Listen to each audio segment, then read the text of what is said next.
Assalomu alaykum qadrli bobo dehqonlar, chorva ishqibozlari. Biz hozir mana oqsil kasalligi bilan og'rigan hayvonlarni oldiga keldik. Jami 7 bosh qoramol. Bundan 3 tasi mana ko'rib turganlaringdek avjida hozir mana. Bunga qanaqa dori ishlatamiz, qanaqa antibiotiklar ishlatamiz, qisqacha tushuntirib o'tib ketamiz. Xo'p, birinchi o'rinda mana Acid F2 tarkibida vitamin A deya diogeti bor. Mana bu rasmdagi og'izdagi yaralar, tuyog'idagi yaralar, qolaversa bunnilari mana shilimshoq bo'lib oqishi, yelindagi yashurga qarshi mana shu diogit dorimizni tavsiya qilamiz. Asidli diogit.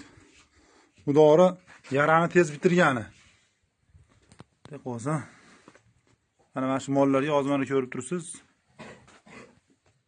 Mana bunnilari shilimshoq bo'lib oqib yotibdi. Shularga shu dorini qolgan chorva ishqibozlarga ham tavsiya qilamiz. Bundan tashqari mana antibiotiklarimiz bor.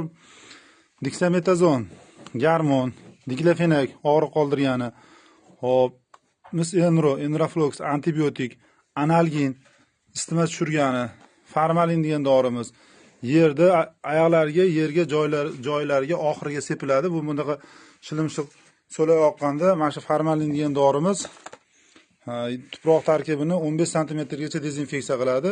Bu bunnida oqayotgan shilimshoq oyog'iga o'tadigan bo'lsa, tuyog'ini tuzalish qiyin bo'ladi. Bu og'izdagi yaralar bir hafta 10 kunda xudo xolasa yaxshi bo'lib ketadi, lekin hozir ko'proq oyog'iga o'tgan hisobiga shu doridan tavsiya qilib qolamiz.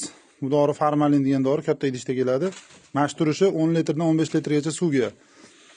Oyog'ini bir kunda 2 mahal, 3 mahal dezinfeksiya qilib tursangiz, buni og'izda shilimshoq oyog'iga o'tmaydi. Agar oyog'iga o'tadigan bo'lsa, hop, tuyoqlar chiqib ketishi mumkin. Keyin yerda turgan hisobiga oyoq tuzalish qiyin bo'ladi. Molda og'riq bo'ladi, yotib turishga qiynaladi.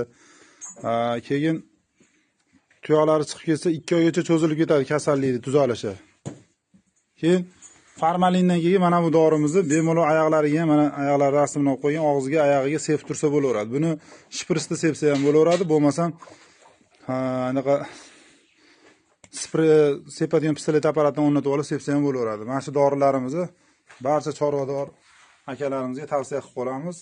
Sog' bo'linglar, salomat bo'linglar.